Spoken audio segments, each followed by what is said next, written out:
warahmatullahi wabarakatuh. Berjumpa kembali dengan saya Ijah Hadijah, calon guru penggerak angkatan 10 dari SDN Negeri Sukajadi 1 Kabupaten Pandeglang. Kali ini saya tidak sendiri, saya ditemani oleh Ibu Eti Nurhayati. Beliau adalah guru kelas 4 SDN Sukajadi 1. Assalamualaikum warahmatullahi wabarakatuh, Bu. Bagaimana kabarnya hari ini? Alhamdulillah sangat baik, Bu. Alhamdulillah ya, hari ini kita adakan percakapan praobservasi ya, Bu. Sebelum nanti saya akan amati proses pembelajaran yang Ibu lakukan di dalam kelas, atau sebelum saya melakukan proses supervisi kelas ya, Bu ya. Adapun tujuan yang dilakukan supervisi ini adalah untuk mengetahui dan juga mentransmisikan proses pembelajaran yang Ibu lakukan dan mengapa kita hari ini melakukan percakapan praobservasi. Itu sebagai gambaran sebelum Ibu melakukan kegiatan pembelajaran agar lebih siap dan lebih percaya sehingga memberikan pembelajaran yang tertarik bagi murid itu ya. Ada beberapa pertanyaan ya, Bu ya, yang akan saya sampaikan kepada Ibu. Yang pertama berkaitan dengan tujuan Ibu. Kira-kira apa tujuan pembelajaran yang ingin Ibu capai? Berdasarkan rencana pembelajaran yang saya tuliskan di sini, yaitu ada 2 tujuan pembelajaran yang ingin saya capai, yaitu 1. Peserta didik mengidentifikasi bagian-bagian tubuh tumbuh-tumbuhan, dan peserta didik dapat menyebutkan fungsi bagian-bagian tumbuhan. Baik, jadi ada 2 tujuan pembelajaran yang ingin Ibu capai ya. Nah, bagaimana dengan pengembangan area yang ingin Ibu capai? Saya menggunakan 2, yaitu di pengetahuan dan juga di keterampilan. Yang pengetahuan pertama yaitu dapat menyebutkan fungsi-fungsi bagian tumbuhan. Kemudian yang kedua di area skill yaitu menulis, mengamati, dan menuliskan bagian-bagian tubuh tumbuhan. Baik, jadi pengembangan area yang ingin Ibu capai adalah bagian aspek pengetahuan dan juga aspek keterampilan ya pada siswa ya, Bu ya. Nah, saya ingin mendengar bagaimana rencana pembelajaran yang ingin Ibu terapkan di dalam kelas. Mungkin dari strategi pembelajarannya, model pembelajarannya, ataupun dari metode pembelajarannya. Baik, Bu. Untuk strategi yang saya gunakan adalah pembelajaran berdiferensiasi berdasarkan kesiapan belajar siswa yang menghubungkan dengan pembelajaran sosial dan emosional. Begitu, Bu. Kemudian saya akan melakukan pembagian kelompok sesuai dengan kemampuan, keterampilan, dan keaktifan siswanya.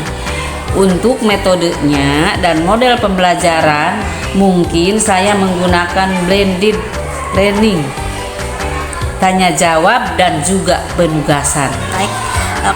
Baik Bu ya. Jadi rencana yang ingin Ibu terapkan di dalam kelas menggunakan strategi pembelajaran berdiferensiasi yang dipicu dengan pembelajaran sosial emosional menggunakan metode pembelajaran menggunakan blended learning, penugasan, dan juga tanya jawab ya, Bu ya. Nah, bagaimana dengan media pembelajaran yang akan Ibu gunakan di dalam kelas?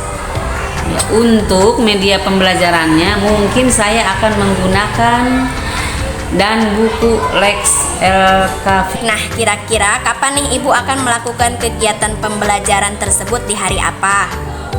Nah, kebetulan Bu, saya ada jadwal di hari Kamis untuk IPAS. Baik, jadi nanti hari Kamis di kelas 4A saya akan datang ke kelas Ibu ya. Saya akan melakukan supervisi kelas. Saya akan melihat dan juga mencatat hal-hal apa saja yang terjadi di dalam kelas ya, Bu. Nah, nanti setelah Ibu melakukan kegiatan observasi atau pembelajaran di dalam kelas, kita adakan percakapan yang terakhir ya, Bu ya, yaitu percakapan pasca observasi yang nanti akan didampingi oleh pengajar praktik ya, Bu ya. Sebelum diakhiri, kira-kira apa ya yang Ibu dapatkan dari hasil percakapan kita hari ini?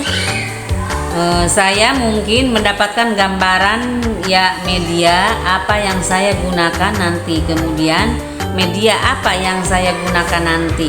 Itu sudah saya persiapkan dari sekarang, mungkin itu ya. Memiliki gambaran dari percakapan yang kita lakukan hari ini. Baik Bu, terima kasih Ibu atas waktunya dan sudah bersedia berbincang-bincang dengan saya di percakapan praobservasi. Sampai bertemu di kegiatan observasi kelas. Baik, demikian percakapan kita hari ini. Sampai bertemu di kegiatan observasi kelas dan juga percakapan pasca observasi. Wassalamualaikum warahmatullahi wabarakatuh. Waalaikumsalam warahmatullahi wabarakatuh. Ya, sama-sama Ibu.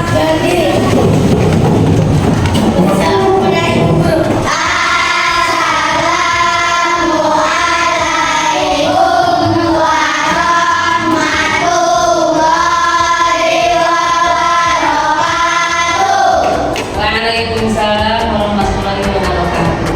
Duduk kembali.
Terdiri dari apa? Satu akar, batang, daun, bunga, dan buah. Nah, baiklah, sekarang kalau sudah paham, semuanya sudah mengerti ya, Ibu akan memberikan tugas. Untuk memberikan tugas, ini yang tadi dipelajari, ini tugasnya ya. Dikelompokkan ya. Baiklah anak-anak ya, kemarin kita sudah dibuat kelompok ya. Jadi ini berkelompok nanti ya, dikerjakannya berkelompok ya. 1, 2, 3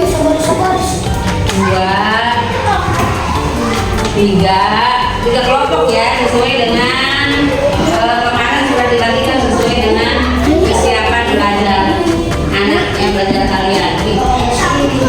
Kelompok ya, kelompok yang di sini.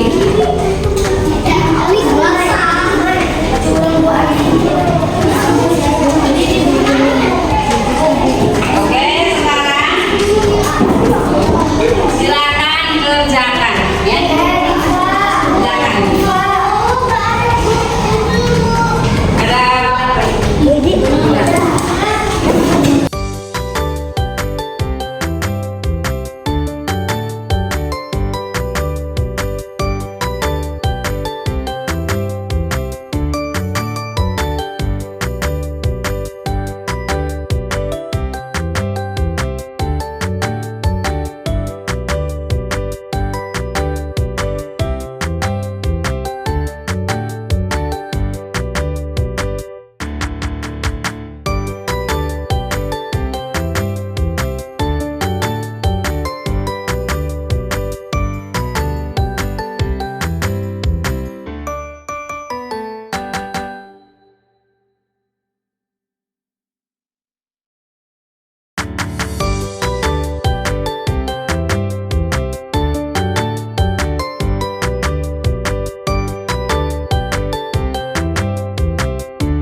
Assalamualaikum warahmatullahi wabarakatuh. Berjumpa kembali di percakapan pasca observasi bersama saya Ijah Hadijah, calon guru penggerak angkatan 10 dari SDN Sukajadi 1 Kabupaten Pandeglang. Saya masih ditemani oleh Ibu Eti Nurhayati sebagai guru yang telah diobservasi pada kegiatan supervisi akademik, dan saya pun ditemani oleh Bapak Asdi Firdaus sebagai pengajar praktik pada pendidikan guru penggerak angkatan 10 Kabupaten Pandeglang. Assalamualaikum Bapak Asdi Firdaus. Assalamualaikum Ibu Eti Nurhayati. Bagaimana kabarnya hari ini? Waalaikumsalam. Alhamdulillah baik. Baik, di percakapan pasca observasi ini saya akan memberikan pertanyaan-pertanyaan kepada Ibu terkait dengan jalannya proses observasi kelas yang sudah Ibu lakukan dengan tujuan mengevaluasi sejauh mana proses pembelajaran yang sudah Ibu lakukan. Untuk pertanyaan yang pertama, bagaimana nih Ibu perasaan Ibu terkait dengan jalannya kegiatan observasi kelas yang sudah berlangsung? Ya, karena belum terbiasa mungkin saya merasa tegang awalnya, tapi alhamdulillah ya Bu, sudah berjalan dengan baik. Bisa diceritakan kembali area pengembangan apa yang Ibu lakukan di dalam kelas, kemudian langkah-langkah atau tahapan-tahapan pembelajaran apa yang sudah Ibu lakukan di dalam kelas? Mungkin kalau tahapan tentunya saya membuat perangkat pembelajaran ya. Kemudian untuk area pengembangan mungkin dari area pengetahuan dapat menyebutkan fungsi-fungsi bagian tumbuhan. Kemudian yang kedua di area skill yaitu menulis, mengamati, dan menuliskan bagian-bagian tubuh tumbuhan. Begitu Bu. Baik, jadi area pengembangannya berkaitan dengan pengetahuan dan keterampilan. Nah, menurut Ibu sejauh mana area pengembangan yang sudah Ibu sampaikan tadi, apakah sudah berhasil dilakukan di dalam kelas atau tidak? Menurut saya alhamdulillah berjalan dengan baik. Namun memang masih ada kekurangan. Begitu baik jadi sudah dilakukan dengan baik, sudah berjalan dengan sesuai ya, tapi masih ada kekurangannya. Menurut Ibu, apa sih kekurangan atau mungkin kendala-kendala yang Ibu hadapi pada saat melakukan proses pembelajaran di dalam kelas? Kekurangan atau hambatan yang sering terjadi ya tentunya mungkin dialami oleh guru-guru yang lain juga ya. Masih ada beberapa siswa yang tidak ingin terlibat dalam kegiatan belajar tersebut. Artinya siswa tersebut kurang aktif gitu. Jadi kurang begitu aktif. Ya, baik. Jadi ada beberapa siswa yang tidak terlibat atau kurang aktif, mungkin hanya mengandalkan teman seperti itu ya Bu ya? Iya, betul. Nah, kira-kira mengapa hal itu bisa terjadi ya Bu ya? Kenapa mereka kurang aktif? Kenapa tidak mau ikut terlibat dalam diskusi? Misalnya mungkin dalam pembagian kelompok dengan jumlah siswa yang terlalu banyak. Tiap kelompoknya saya juga akan menggunakan pendekatan yang sesuai dengan minat anak. Misalnya saya bagi kelompok berdasarkan gaya belajarnya gitu ya.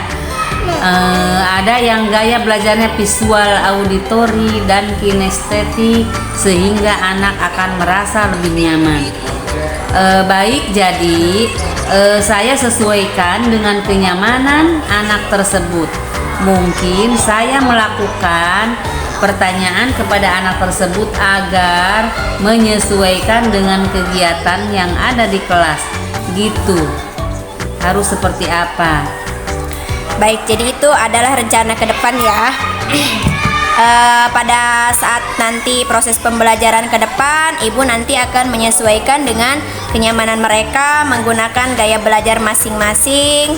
Ada yang menggunakan gaya belajar visual, menggunakan gaya belajar auditori, atau juga menggunakan gaya belajar kinestetik. Seperti itu ya Bu. Mudah-mudahan apa yang nanti Ibu rencanakan dapat terrealisasi dan memberikan proses-proses pembelajaran yang lebih baik lagi dibandingkan dengan yang kemarin ya. Saya tunggu nanti cerita-cerita ibu nanti apakah bisa direalisasikan atau tidak. Kira-kira nih kapan ya ibu akan melakukan perubahan dengan rencana yang akan ibu sampaikan tadi. Mungkin nanti ajaran yang baru ya, karena minggu-minggu ini sudah minggu-minggu terakhir pembelajaran ya Bu. Nanti di awal semester 1 aja. Iya Bu, baik Bu, terima kasih ya atas jawaban-jawabannya. Mudah-mudahan apa yang ibu rencanakan bisa secepatnya direalisasikan. Baik, selanjutnya saya beri kesempatan kepada pengajar praktik untuk memberikan umpan balik atau tanggapan terkait dengan mengarahkan kegiatan percakapan pasca observasi. Alhamdulillah kegiatan observasi yang dilakukan Bu Ija pada bulan itu sudah ya, terutama di kegiatan pasca ini, di mana mungkin Bu Ija lebih berfokus kepada baik itu kendala, kekurangan yang dilakukan oleh Bu Edinur selama kegiatan observasi bawah. Untuk kegiatan pasca observasi sudah berjalan dengan baik, sudah terjadi komunikasi yang baik dan sudah ada rencana pengembangan ke depan atau rencana tindak lanjut yang akan dilakukan oleh Bu Edinur. Sudah bagus, dan apapun yang dilakukan, masukan-masukan dari Bu Ija mudah-mudahan bisa dilakukan oleh Bu Edinur. Selamat Bu Ija yang sudah bisa melaksanakan kita observasi dengan baik ya. Terima kasih Bu Ija. Ya, terima kasih Bapak atas